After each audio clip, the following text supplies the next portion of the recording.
A ver, ¿cómo es posible que se venda casi la mitad de un país entero? Pues sí, pasó. En el siglo XIX, en España, se puso en marcha una de las mayores transferencias de propiedad de toda la historia de Europa. Fue un proceso que prometía traer la modernidad, pero que dejó unas cicatrices sociales y económicas profundísimas. Venga, vamos a meternos de lleno en esta historia. Un 39%. Es que la cifra, si uno se para a pensarla, es una auténtica barbaridad. Casi 4 de cada 10 hectáreas del país cambiaron de dueño. Y claro, la pregunta es, ¿cómo se llega a esto? Bueno, pues para entenderlo tenemos que hablar de un concepto que suena un poco raro, pero que es la clave de todo: las manos muertas.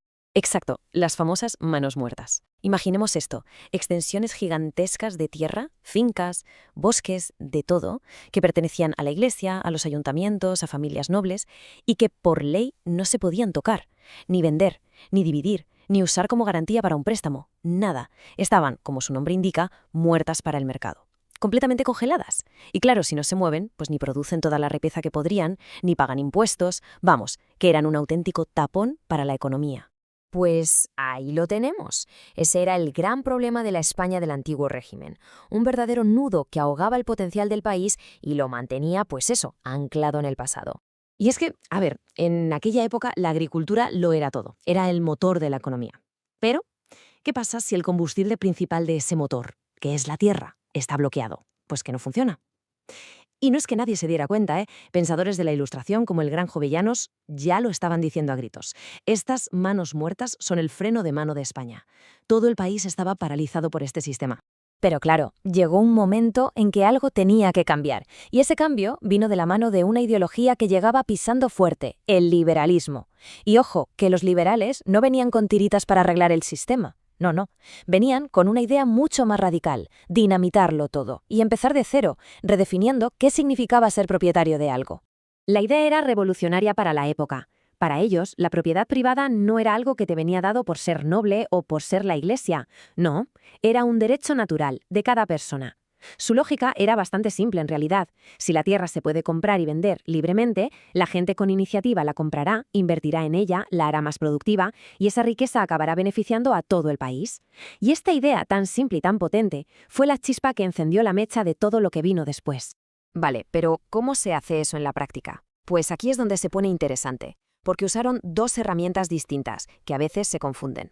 Por un lado, la desvinculación. Esto afectaba sobre todo a la nobleza. Básicamente les dijeron: oye, ese palacio, esas fincas que no podías vender por ser parte del patrimonio familiar, ahora sí puedes. Les quitaron las ataduras legales.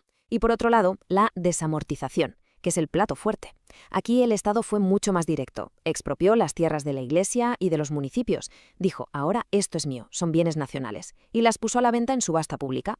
O sea, una cosa es permitir vender y otra es quitar y vender. Pero esto no fue cosa de un día para otro, ni mucho menos. El proceso de desamortización fue largo, con parones y acelerones. Fue como una serie de grandes oleadas, cada una impulsada por una necesidad urgente del Estado, casi siempre por crisis políticas o, para qué nos vamos a engañar, porque no había un duro en las arcas. Hubo un primer intento, un poco tímido, a finales del siglo XVIII con Godoy. Pero los dos golpes de verdad sobre la mesa llegaron ya en el XIX. Primero la famosa desamortización de Mendizábal en 1836. Esta fue a por los bienes de la Iglesia, sobre todo para conseguir dinero y financiar la guerra contra los carlistas. Y luego, casi 20 años después, en 1855, llegó la de Madoz. Esta fue la definitiva, la más masiva, y fue a por todo lo que quedaba, incluidas unas tierras que eran importantísimas, las tierras comunales de los pueblos. Si nos centramos un momento en la de Mendizábal, vemos que tenía varios objetivos a la vez, y no todos eran económicos. El primero clarísimo: pasta. Hacía falta dinero, y mucho, para ganar la guerra. Pero había otro objetivo, quizá más astuto, que era político.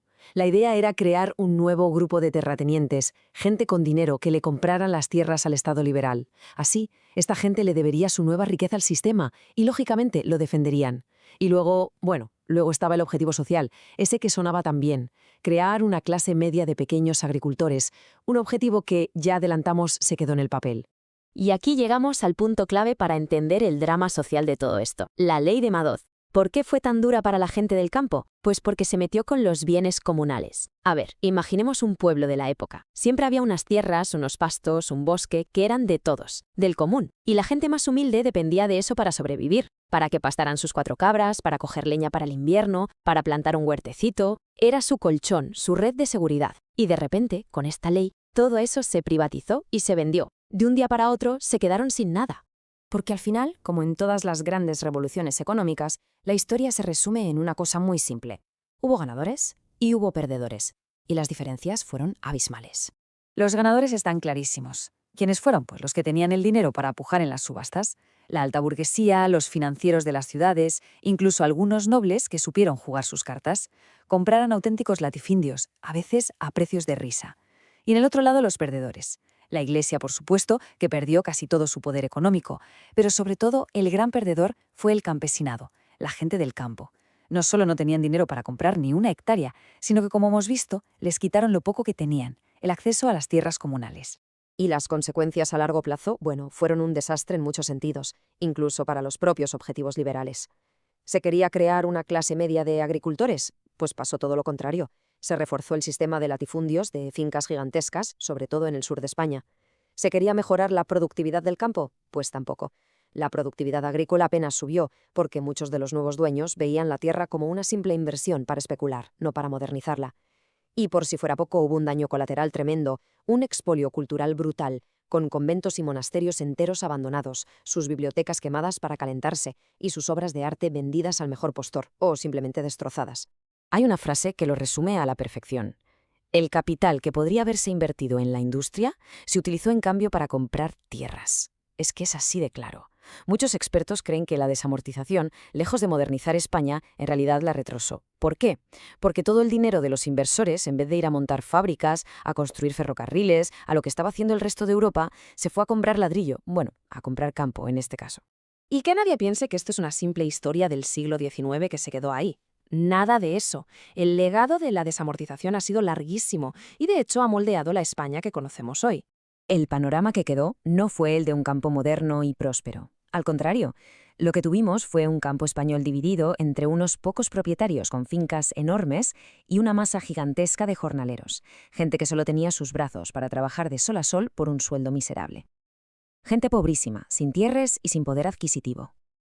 Y esto es un problemón. Por un lado, una miseria terrible en las zonas rurales y por otro, si la mayoría de la población no tiene dinero, ¿quién va a comprar los productos de las fábricas? No hay mercado interno. Y claro, esta mezcla de desigualdad, de pobreza y de injusticia es una bomba de relojería. Y explotó, se explotó. Toda esta tensión social en el campo fue el combustible para décadas y décadas de conflictos, de levantamientos de campesinos, y explica por qué movimientos revolucionarios como el anarquismo echaron raíces tan profundas en el campo español. El problema de la tierra se convirtió en el problema de España durante casi un siglo. Así que al final volvemos a la pregunta del principio. ¿Qué fue realmente la desamortización? ¿Fue un intento quizá torpe y fallido de modernizar el país? ¿O fue simple y llanamente el negocio del siglo para una élite que vio la oportunidad de hacerse con el control de la tierra y consolidar su poder? La respuesta probablemente está en un punto intermedio, pero la pregunta sigue ahí y nos obliga a pensar en cómo las grandes decisiones económicas acaban definiendo el futuro de un país entero.